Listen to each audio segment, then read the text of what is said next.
কদিন ধরেই আমি ব্লগ, ভিডিও, ছবি সেভাবে দিতেই পারছি না।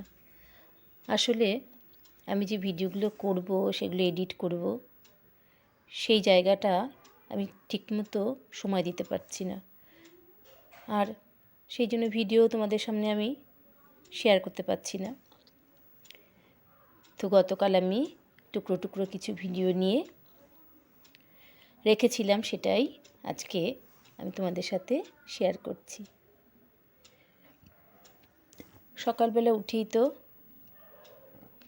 চা না খেলে হবে না।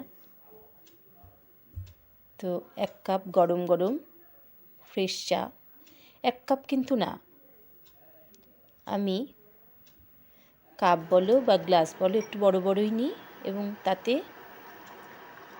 হাফ গ্লাস বা হাফ কাপের মতো চা নিই। আসলে ছোট ছোট কাপে চা খেতে ঠিক পোষায় না, তাই বড় কাপে বা বড় চায়ের আমি যে গ্লাসটায় চা নিয়েছি, এই দুটো কিন্তু আমি মেলা থেকে কিনেছিলাম। এই গ্লাসে দিব্যি জল খাওয়া যায়, কিন্তু আমি চা খাওয়ার জন্য কিনেছি। যেহেতু চাটা দেখা যায় বাইরে থেকে, আমার বেশ দেখতে ভালোই লাগে। সকালে উঠে 1 কাপ চা খাবো এবং সেটা দেখে মনটা বেশ ভালো হয়ে যাবে, তা তো ভালোই লাগে। তারপরে দেখো, চা নিয়ে চলে গেলাম বাগানে। তো বাগানে গিয়ে বর্মশাইও ছিল, তো দুজনে গল্প করতে করতে ওই যে আমাদের যে বসার জায়গাটা আছে, সেখানে বসে দুজনে চা খেলাম। তারপর বিভিন্ন রকমের কথা, গল্প সকালবেলা উঠে। বাগানে গেলে এরকম কিছুটা সময় গল্প করতে করতেই কেটে যায়। তারপর দেখো, আমাদের দেখাদেখি ছেলেও ওর খাবারটা নিয়ে বাগানে চলে যায়। সেখানে বসে বসে ও সকালের খাবার, এখনও পর্যন্ত দুপুরের খাবারটাও ও ওখানেই খায়। আসলে পাখির কলরব আর সবুজের সমারোহ আমাদের মনটাকে অনেকটা আনন্দ দেয়।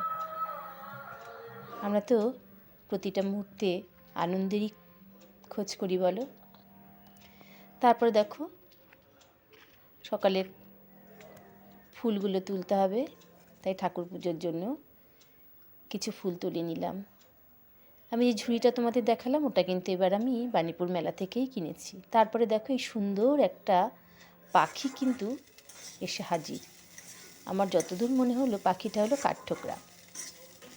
তো আমার চোখে পড়লো, তার ভিডিও করব না তা তো হয় না, তাকে বন্দি করলাম। তারপরে চলে আসলাম রান্নাঘরে। করেছিলাম বাঁধাকপি দিয়ে মাছের মাথা, কাতলা মাছের মাথা ছিল ফ্রিজে, তো সেটা দিয়ে বাঁধাকপি করলাম। আর করলাম শুটকি মাছ। শুটকি মাছ তো আমার ভীষণই প্রিয়।